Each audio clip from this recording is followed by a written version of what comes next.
and clutching their paperwork. They are Doobie Don't Do It, the Environmental and Safety Minister, and Cacti Epic Prick, Home Developmental Minister. They seem a little perturbed following this particular meeting. Well, this is a national disaster. No squeaky potential anywhere. Gordon Behave is doing my head in. During that meeting, he was almost dozing off. Hangover had to prod him just to keep him awake, and with every departmental point raised, he seemed to nod a lot and pass details to his assistants. Oh, I knew he was going to end the meeting by pushing us on the track of indecision and restlessness. It's fine when he wants to spend the nation's money, but if it's a departmental expenditure, he stifles us. So we're now going to be squeezed further. Any more squeezing and we'll have multi-layered wrinkles from our head to our toe, and there's no wrinkle cream for that. How utterly ridiculous. I cannot believe the nation elected him again as Prime Minister. Well, the polls were certainly misleading. Gordon Behave, the Prime Minister of Chaoserratumbozo, again, at 79 years of age, painfully awkward, lives in tumbleweed land half of the time, has little news about policy legislation, and believes everything is straightforward when one needs to seriously consider the circumstances. Vote of no confidence? Vetoed, as he's invested millions of couscous out of his pocket into Chaoserratumbozo's so-called dynamic and productive infrastructure. And yet we still have to watch what we spend within each department. The man is a total weirdo. Unfortunately, he's an exceptionally wealthy man, so he can choose to throw money at almost anything, but he refuses to meet our departmental costs. Plus, he dodged the question of corruption with the energy department. He seems to think there is a quick and easy solution to it, and that is not to talk about it. He knows the money laundering through the energy suppliers is a very sensitive and contentious debate. He should have set up the inquiry weeks ago.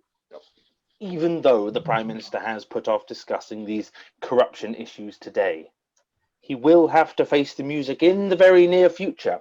I suspect he will throw money at that issue as well. It's like he has money trees in his back garden. The press will love it.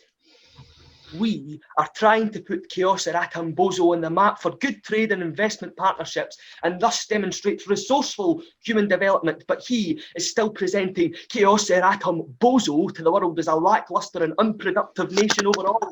Infuriates me to my very core, Dewey.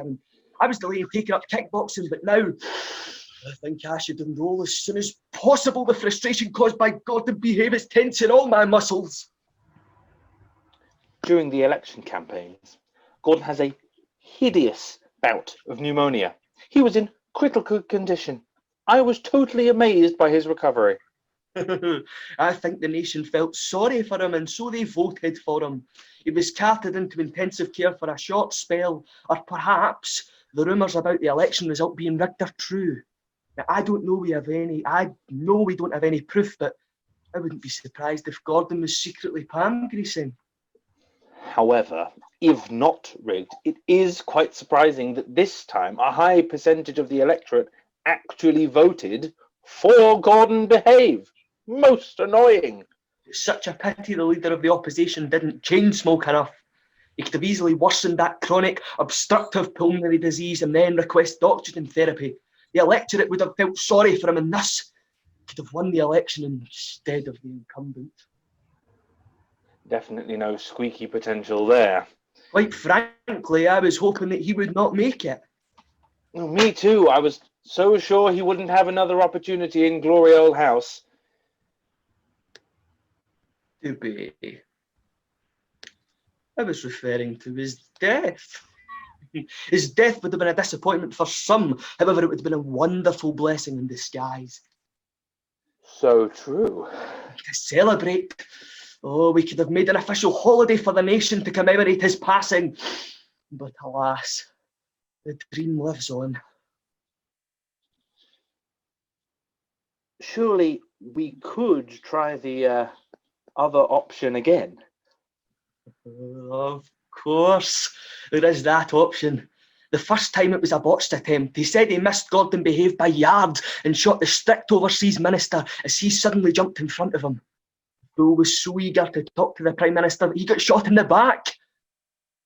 bullet was meant for Gordon Behave's chest, not for Truman Settingstone's back. That was a sad day for all of us. Truman had emergency spinal surgery. He walks with a limp now, and steps can prove quite troublesome for him. Such a shame.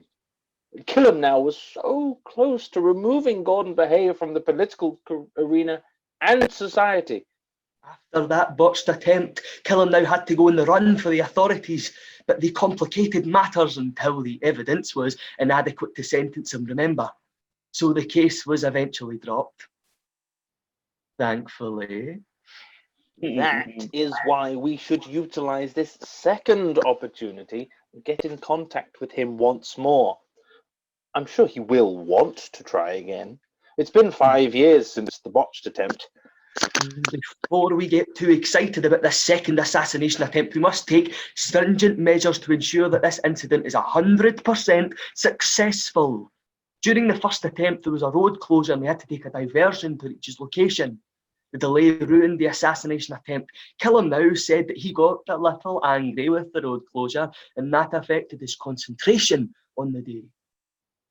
This time I'll make sure there are no road closures on the day. Question is, will he be available in the next few weeks? Oh, what if he's in jail right now? Then we have to rethink the whole thing, but I'm sure we can find a way to achieve our goal. What is so exasperating is that we work very hard most of the time to keep the country's affairs in order. And here we have a Prime Minister that does not appreciate our hard work. It is quite disappointing. Of course, we're not asking for a gold medal here, but once in a while, we would like some recognition. After all, we seem to come up with all the answers and the Prime Minister pretends to listen. I feel so sorry for Rupert. I bet he regrets taking up the position of primary political assistant to the PM. Yes, indeed. The long-suffering and overworked young man is making the most of it. Wasted talent. He's definitely one of us. Bright, conscientious, and dynamic. If Rupert ever resigns his position, I'm sure we can find him another position which is far more rewarding. Hangover, however, is a different breed entirely. Oh, I have no idea how he got the job of second political assistant to the PM. He seems to have rather low standards. Some of Hangover's mannerisms, to a certain degree, resemble some of the Prime Minister's mannerisms. I cannot tolerate the sudden loutish outbursts. Hangover is unsuitable for this government role, but what can we do? The Prime Minister's decision was final. The Prime Minister calls Hangover his right hand. Poor Rupert. Are you going to contact Killam now, or should I? Leave it with me. Once I know that he is available through my clandestine contacts, we will move forward with this plan. Let's call it Operation Misbehave.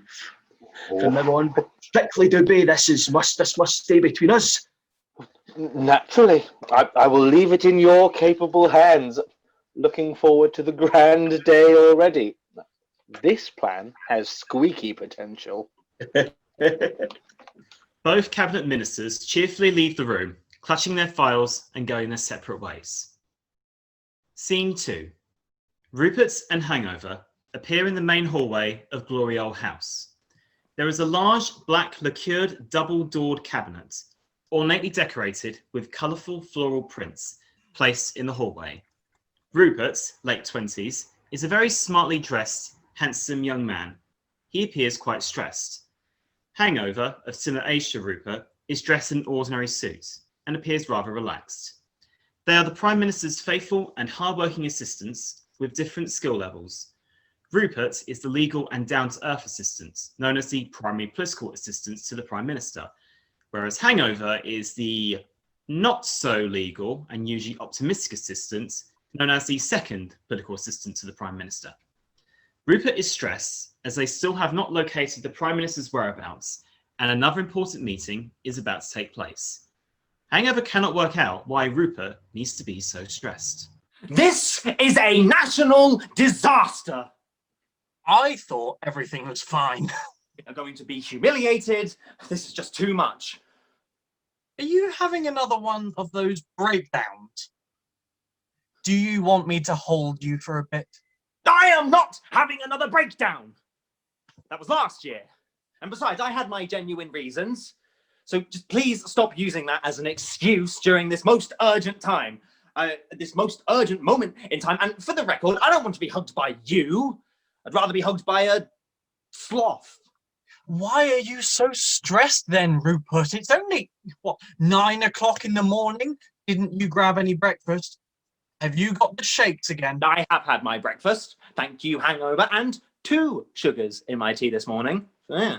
Ooh, wow, that's a stiff one for you. I almost had a shot of tequila in mine before arriving, but I decided against it as I need to be on my best behaviour for today. What a terrible choice to make first thing in the morning. Your poor body. My body is amazing, thank you. Don't you worry about that, Rupert. You are really not helping matters, hangover. The cabinet ministers and the executives of the energy companies are already here for this meeting, this very critical meeting about money laundering through the 3 prominent energy suppliers. A no-show will be utterly catastrophic. I know, I cannot wait for this electrifying meeting. I've got goosebumps already. Very funny. Rupert, everything will be fine. Just take a chill pill. I don't do chill pills.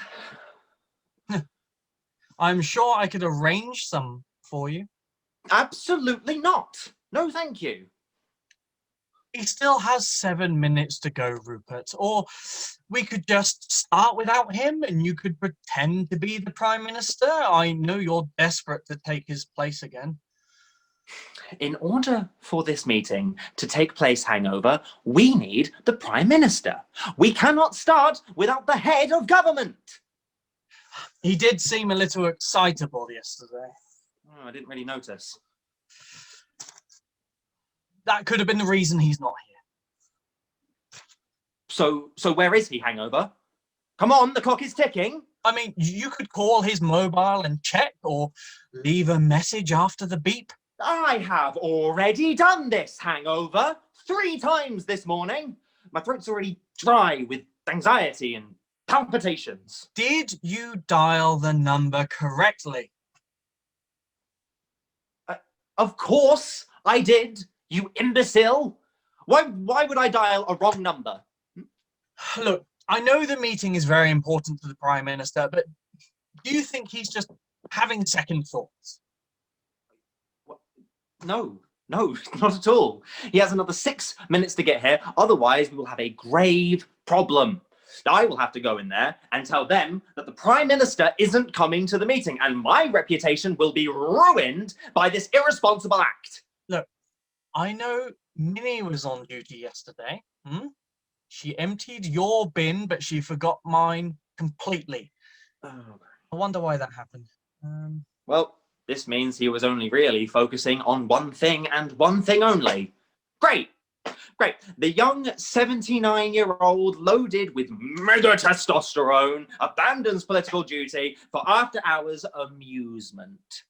I left 4 big files with him in order to get prepared for this morning's meeting. You never know. He may have glanced at them before glancing at Minnie. Well, let's hope he read all the files. Surely, if you've read one file, you've read all of them anyway. I'm sure the Prime Minister will be bang on the money regardless. He might be slow at first, but deep down, I think he knows what he's doing. What an awfully disturbing thought. All files are handed to the Prime Minister so they can help him understand the complexities of the situation and allow him to discuss and evaluate a sensible and practical solution to the issues raised. The files are not to be ignored. In any capacity. I get it, Rupert. I get it. This spells utter chaos for CSEC. We're supposed to be united in resolving this money laundering fiasco today. We need to rebuild trust. Otherwise, the energy companies will lose their lucrative contracts. I'm confident that the Prime Minister will sort out this matter with ease as long as he doesn't doze off again. Suddenly, Hangover hears an odd wriggling noise in the background. His ears prick up, and he realises something. He grins. Rupert cannot understand why Hangover is grinning in this way. Rupert becomes annoyed with Hangover grinning in this way. Is there something you would like to share, Hangover? I know that the Prime Minister will be here for this very important meeting in a few moments.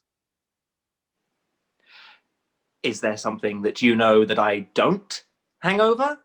How do you know he's going to be here in a few moments? You'll find that he is closer than you think. I only engage in clear-cut conversations, Hangover, not stupid riddles. Did you hear anything? What? Did you hear that wriggling noise in the background? Do you want me to get you fired? I haven't done anything wrong. Then please tell me where the Prime Minister is. He's behind you.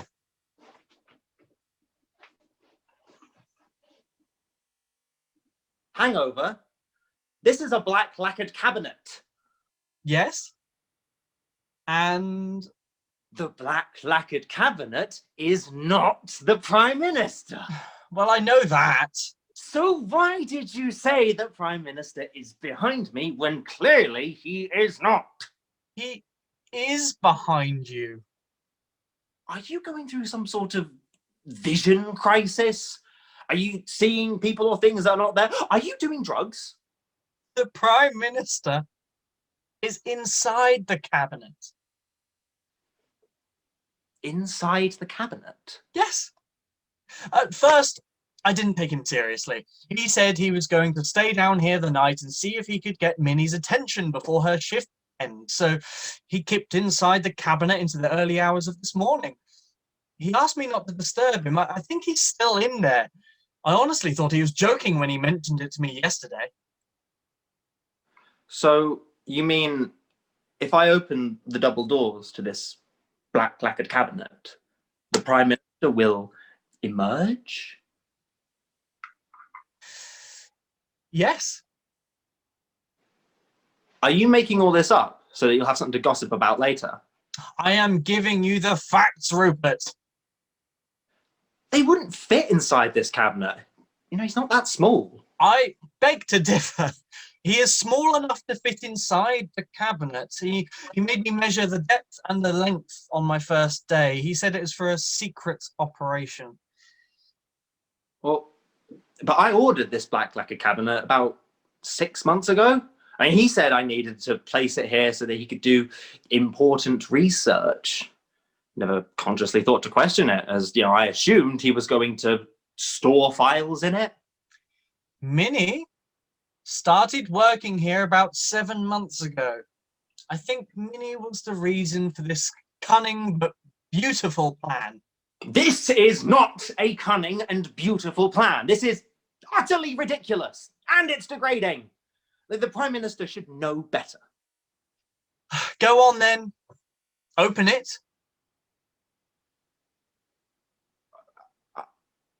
I'm too scared to open it. Hangover, you do it. Okay. Well, if I open the cabinet doors, you must catch him before he hits the floor, though. Okay? Just as a safety measure. Is that okay with you? I don't think I can do that. Why not? I have a slightly slipped disc.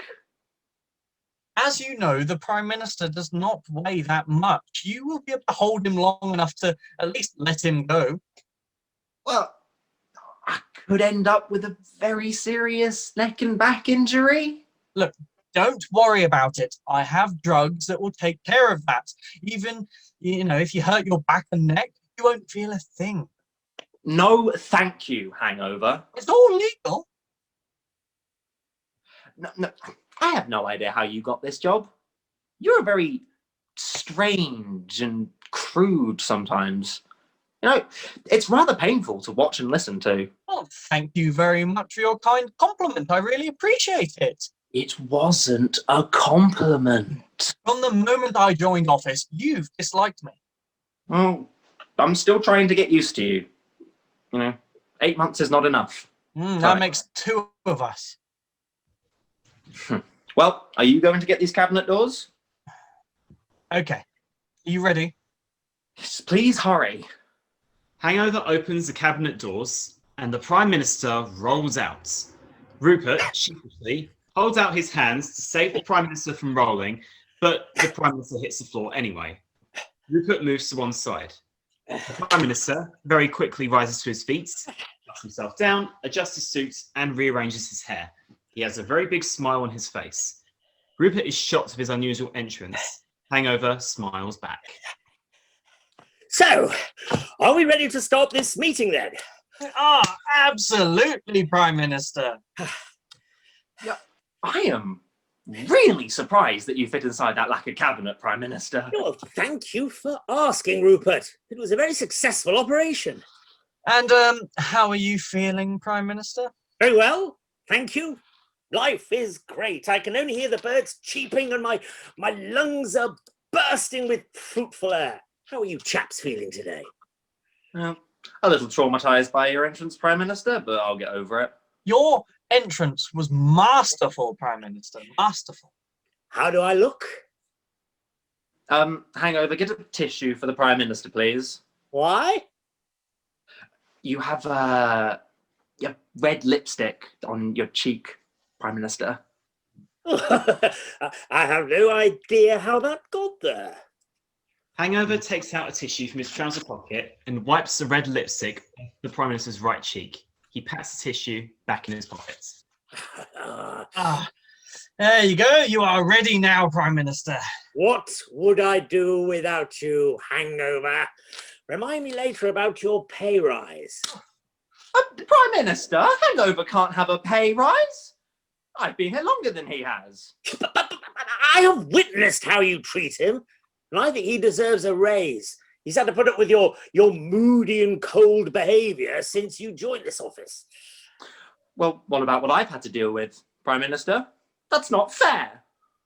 Neither is a hiatus hernia or varicose veins. But life goes on, Rupert. Now, let's go to the meeting and sort this awful mess out.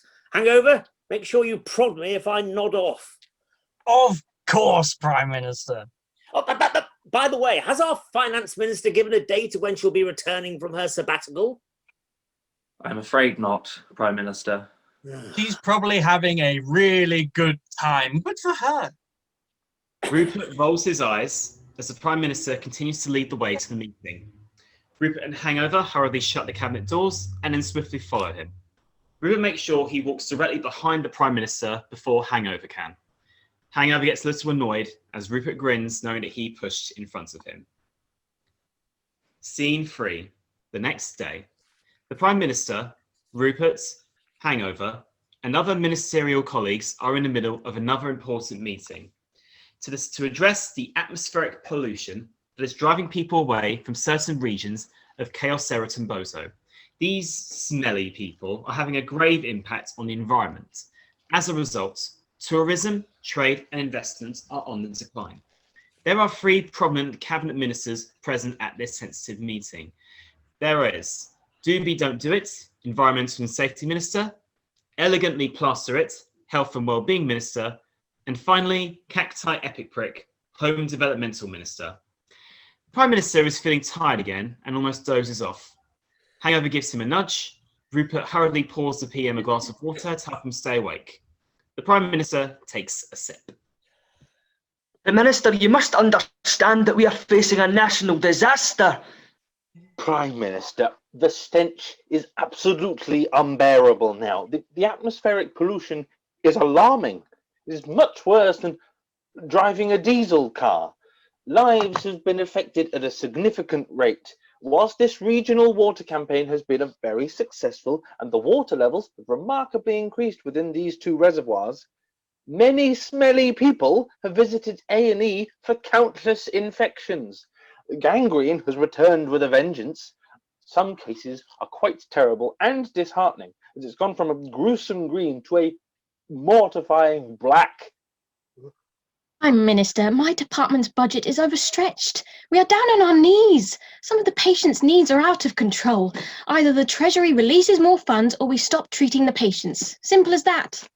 My department has received so many calls requesting that we alter this regional water campaign so that it encourages people to take a shower or a bath or have a bath with a friend or a family member without drastically reducing reservoir levels. I love the idea of having a bath with someone else. Disgusting. No, I didn't mean you, Rupert. Given your hoity-toity conduct, having a bath with you would definitely be disgusting, immoral, and illegal. Look, the GB cogs are turning and the brain cells are burning. I need to understand what you mean by smelly. We all have different degrees of body odor. I need an odor scale here. So if 1 is at the lowest end of the scale and 10 is at the highest, where are we with these smelly people within the regions? Prime Minister, it is easily an 11 on the odor scale. I am so sorry, but there is no 11 on this odor scale. So just to be clear, are we saying that these particular regions have smelly people walking around with body odor hitting the top end of the scale? So extremely smelly? Indeed.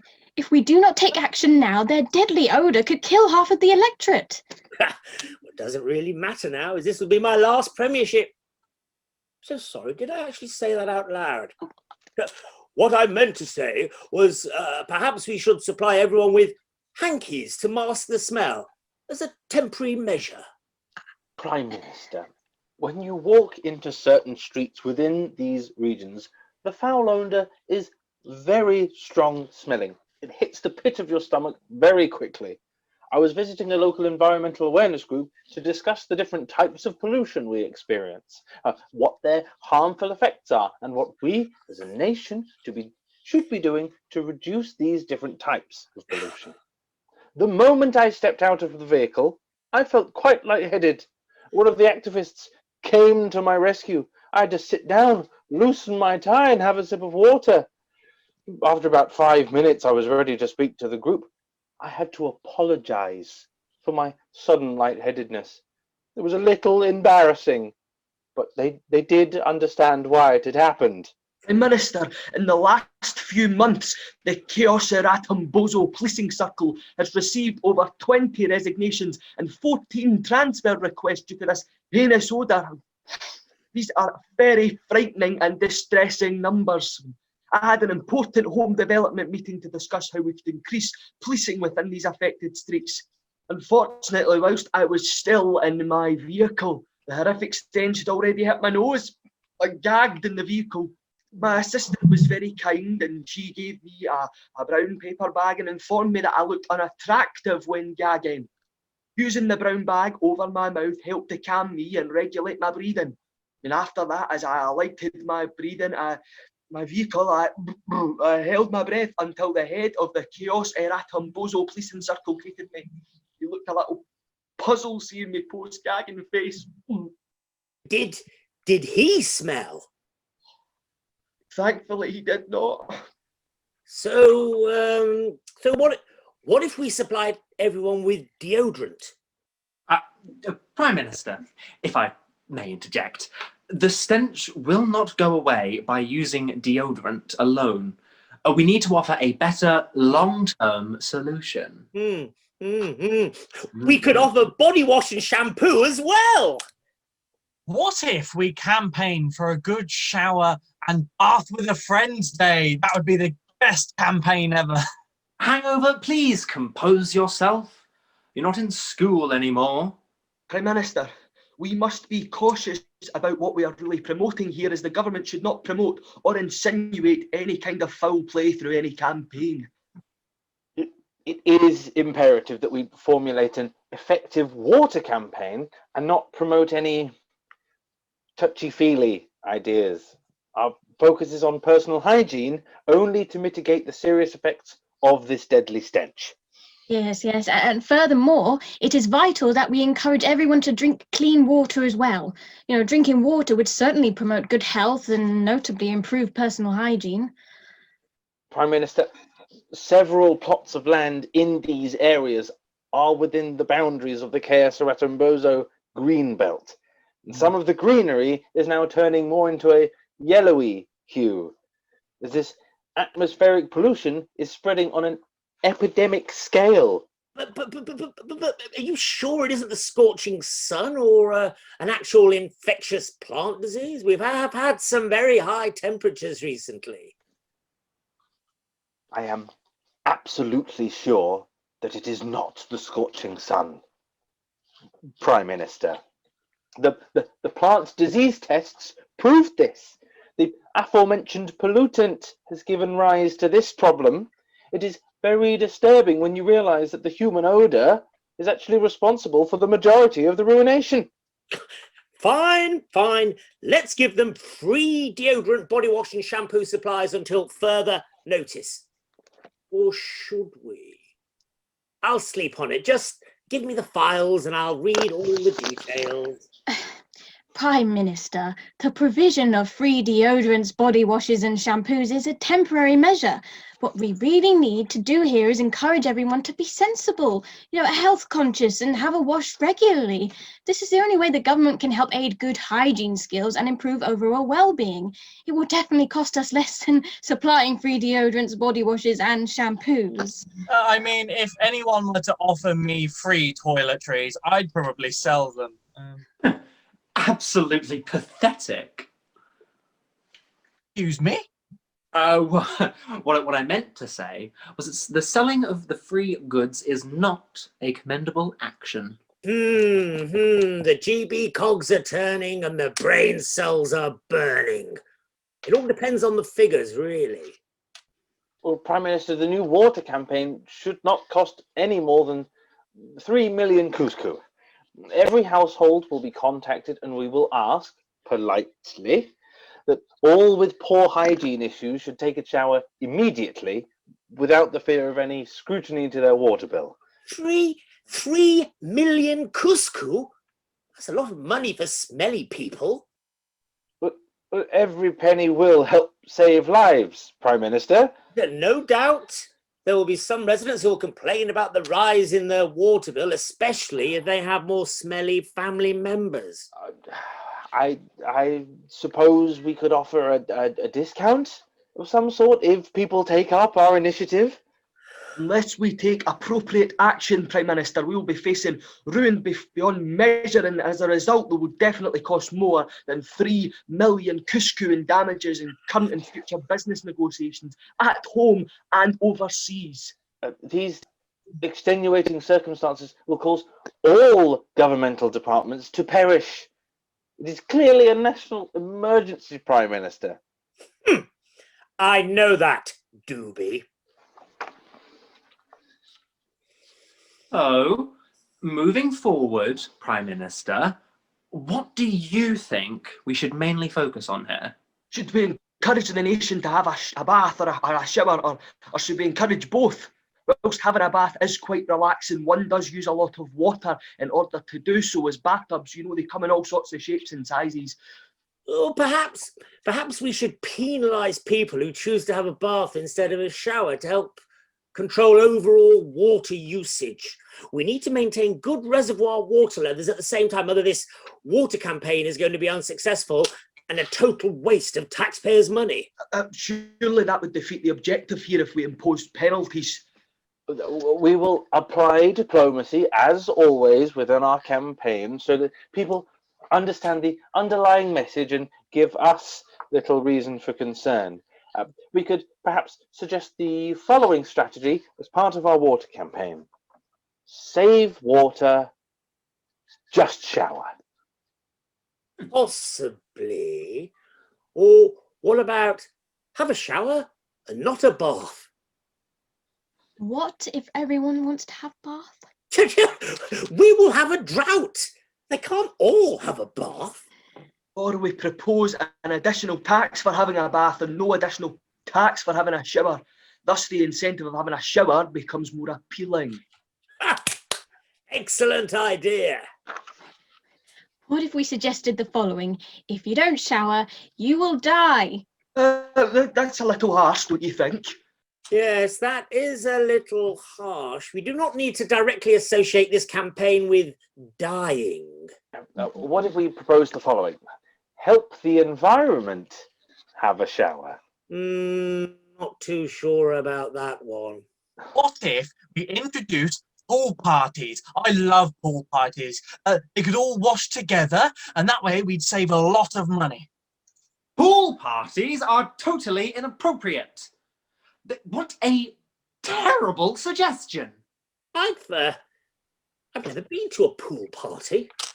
What's it like, Rupert? No. You just have a great time, Prime Minister. After a few drinks, everything goes absolutely swimmingly. It's actually disgusting, Prime Minister. Many people choose to pee in the pool, and some people do other things. Other things? Rupert, are you referring to the sexual activity? Unfortunately, yes. With respect, Prime Minister, pool parties would be the most irresponsible and insensitive governmental campaign yet. Should we put it to a people's vote? Oh, God. Certainly not. Certainly not. I imagine it would be an overwhelming yes, however. Prime Minister, due to the 33 deaths from this horrific stench, the families and relatives are suing my department for damages. Surely the deadly stench alone could not kill anyone. But put the claims on hold, please, until we gather enough evidence to throw those claims out. Who knows, by the time we consider the claims and decline them, they themselves may pass out from the deadly stench. Well, Prime Minister, each case is different. I have the files with me. I know it seems a lot, but once you get started, you should be fine. Please, could you kindly take a look, and after reading the cases, if you still wish to throw them out, please clearly underline why, so I can relay it back to the families. Diplomatically, of course. Prime Minister, I could skim read them for you if you'd like. I'll make sure I highlight all the, relevant parts. Prime Minister, these people have a right to complain, given the circumstances. You must hear them out. It is their constitutional right. Yes, that is true. Let me sleep on it, and I'm sure I'll have an answer for you soon. Prime Minister, they need an answer as soon as possible. The cases require your urgent attention. Excuse me, but I think I will help the Prime Minister here, as I am a faster and better reader than Hangover. One day I'll prove you wrong. So you say, Hangover. Prime Minister, also, if you could kindly come back to me regarding the final details of what you would precisely like to voice in this campaign, then that would be most helpful. I mean, Hangover has the files. Yes, Doobie, of course. I need to think about that as well. I apologise, but I am awfully tired. There are a few other important items in the agenda, Prime Minister, if I may. Are you coming down with something, Prime Minister? You do look a little pale. Would you like me to continue the meeting, Prime Minister? I really don't mind. I'd only be too happy to fill you in later. Well, thank you, Rupert. That's actually a wonderful idea. Hangover, let's go. I think I should have called in sick today. Hangover helps the Prime Minister along, and they both exit. The others look on with astonishment.